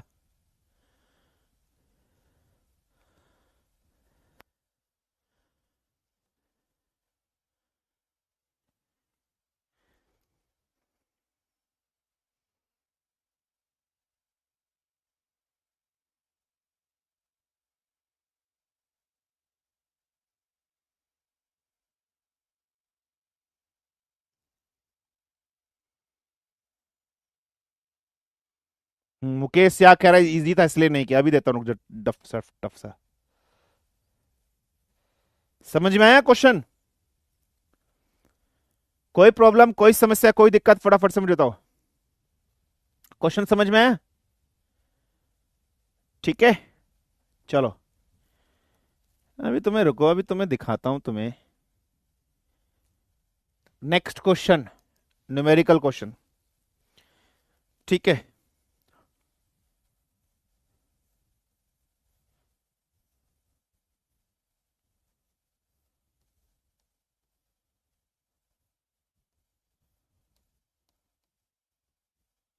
स्मॉल आर 1.5 वोल्ट, 1.5 वोल्ट, 20 ओम का कैपिटल रेजिस्टेंस, 20 ओम का कैपिटल आर। ठीक है, इस तरीके से सर्किट आपका फाइन है। टा टा टा टा ऐसे कनेक्टेड है किसी सोर्स से, और बैटरी की जो वैल्यू है यहां पर गिवन है 1.2 वोल्ट। ऐसे बैटरी सोर्स गिवन है 1.2 वोल्ट का। सो आपसे क्या रखा है? Calculate the internal resistance of each cell. कहने का मतलब स्मॉल आर की वैल्यू कैलकुलेट करनी है। ये क्वेश्चन एनडीए 1 2026 का न्यू ईयर क्वेश्चन है। जिसने इस क्वेश्चन को सॉल्व कर दिया उसका सिलेक्शन पक्का है। बहुत सिंपल सा क्वेश्चन है, कॉमन सेंस बेस्ड क्वेश्चन है। ठीक है, ऑप्शन दे रहा हूं तुम्हारे सामने।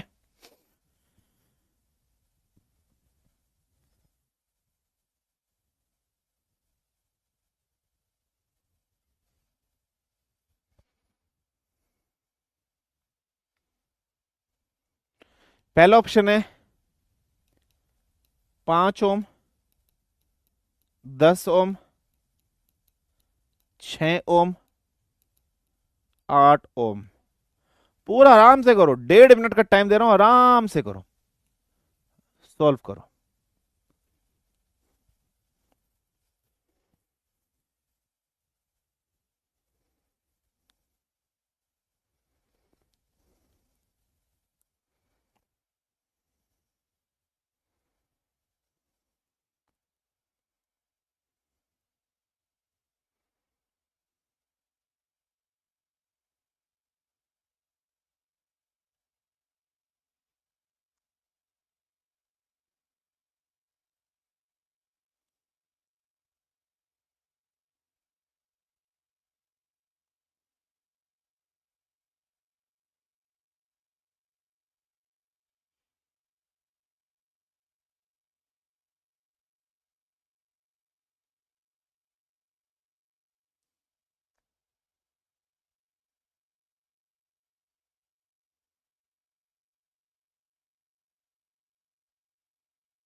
हो गया।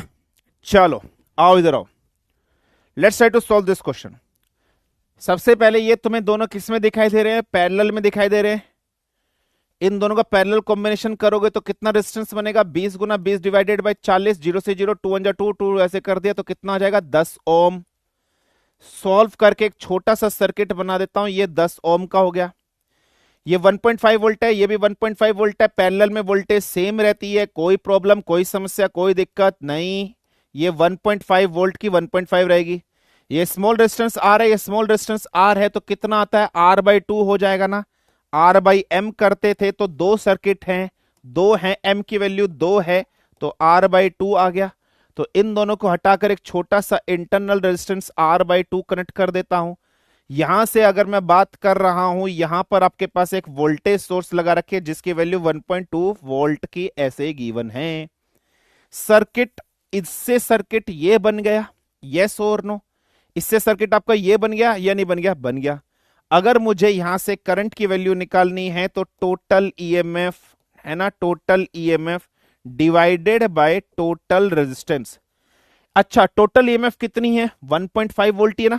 दिस इज ईएमएफ, सेल की ईएमएफ, ये मत लिख देना 1.2 वोल्ट, ये वी है, ये वी है, ईएमएफ की बात होती है तो ईएमएफ ही लिखना है।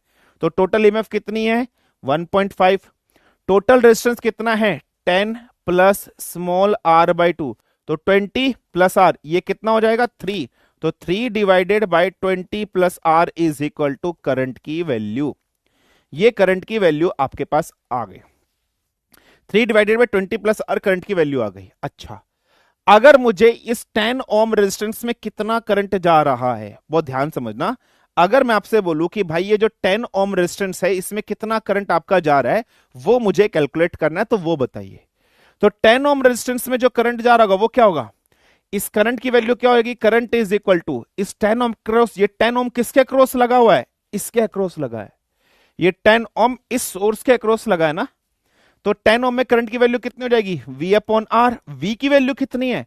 1.2 डिवाइडेड बाय 10। इसमें करंट की वैल्यू कितनी आ गई है? इतनी आ गई है।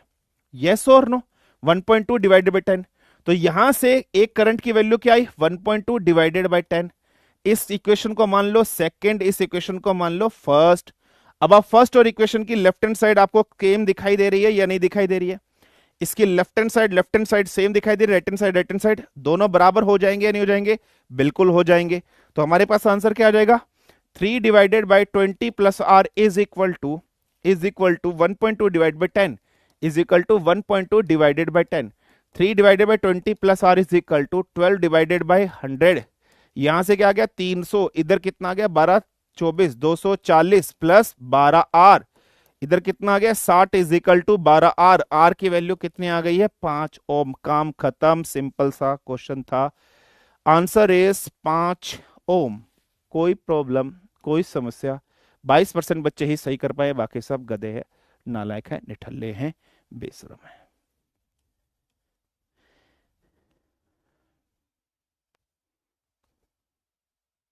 कोई प्रॉब्लम, कोई समस्या, कोई दिक्कत मुझे बताओ।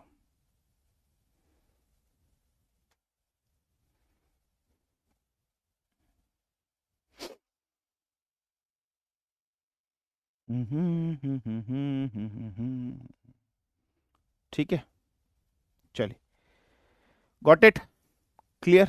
एक क्वेश्चन होमवर्क दे रहा हूं, होमवर्क में ये क्वेश्चन करके लेना।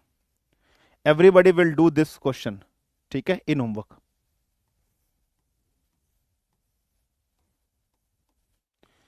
ठीक है, E1 E2 4 वोल्ट 0.5 ओम।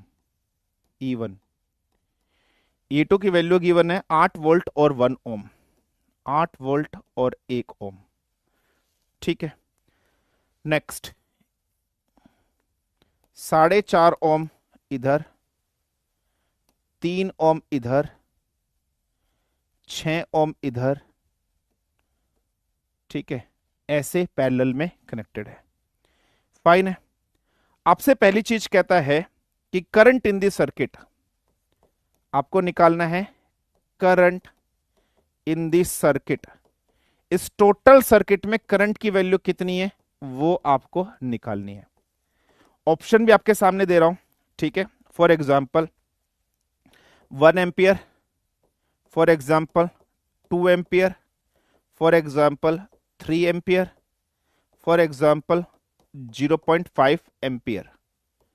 ठीक है, पहली चीज आपको ये फाइंड करनी है। फिर आपको दूसरा फाइंड करना है करंट थ्रू 4.5 ओम रेजिस्टेंस, वो तो यही होगा, चलो ठीक है कोई नहीं। फिर आपको निकालना है current through 3 ohm resistance and 6 ohm resistance. Next आपको निकालना है current through 3 ohm and 6 ohm resistance में कितना करंट जाएगा। ऑप्शन ए है 1/3 एम्पियर एंड 1/6 एम्पियर। दूसरा ऑप्शन है 2/3 एम्पियर एंड 2/6 एम्पियर। तीसरा ऑप्शन है 3/3 एम्पियर एंड 6/6 एम्पियर। चौथा ऑप्शन है नन ऑफ दीज। करके लाओगे।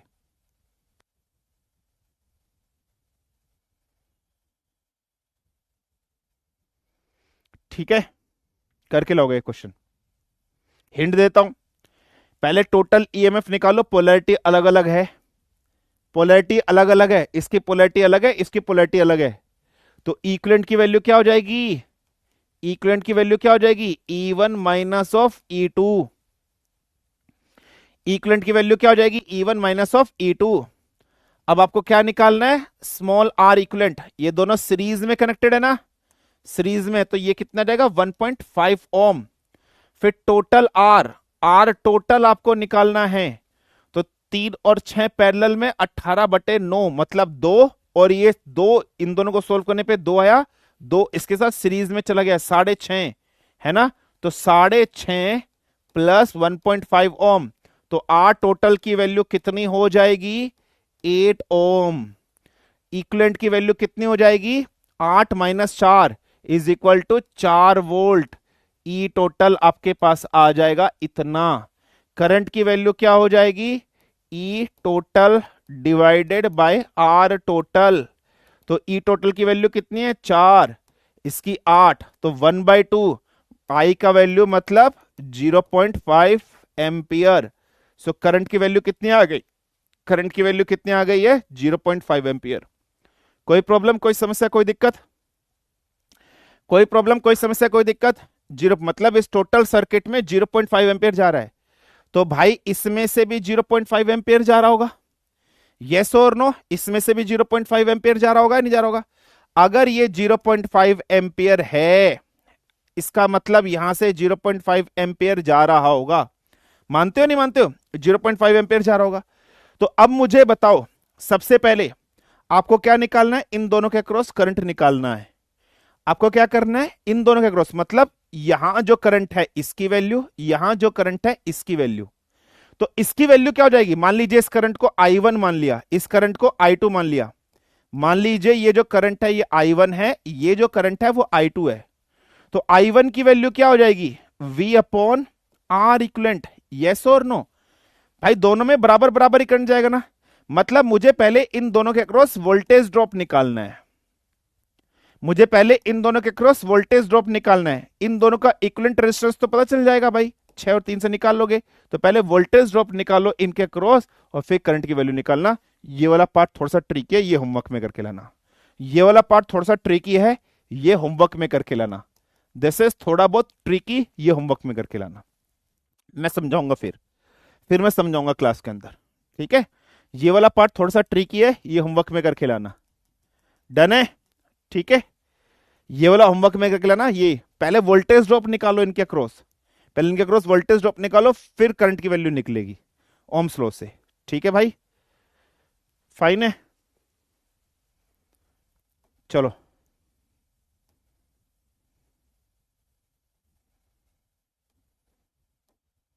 दफा हो जाओ, जाओ दफा हो जाओ। नहीं होगा सर, कोई नहीं, मैं क्लास में सोल्व करा दूंगा नीलापू, ठीक है, मैं क्लास में सोल्व करा दूंगा, कोई दिक्कत नहीं। ट्राई करना बट खुद से कोशिश करना, खुद से करने का, नहीं तो मैं क्लास में सोल्व करा दूंगा कल, कोई दिक्कत नहीं है, ठीक है। Thank you very much, take care of yourself, खुश रहिए, जहाँ रहिए, मस्त रहिए, जबरदस्त रहिए, और पढ़ते रहिए। जय हिंद, जय भारत, धन्यवाद, तगड़े रहो, बाय बाय, टेक केयर।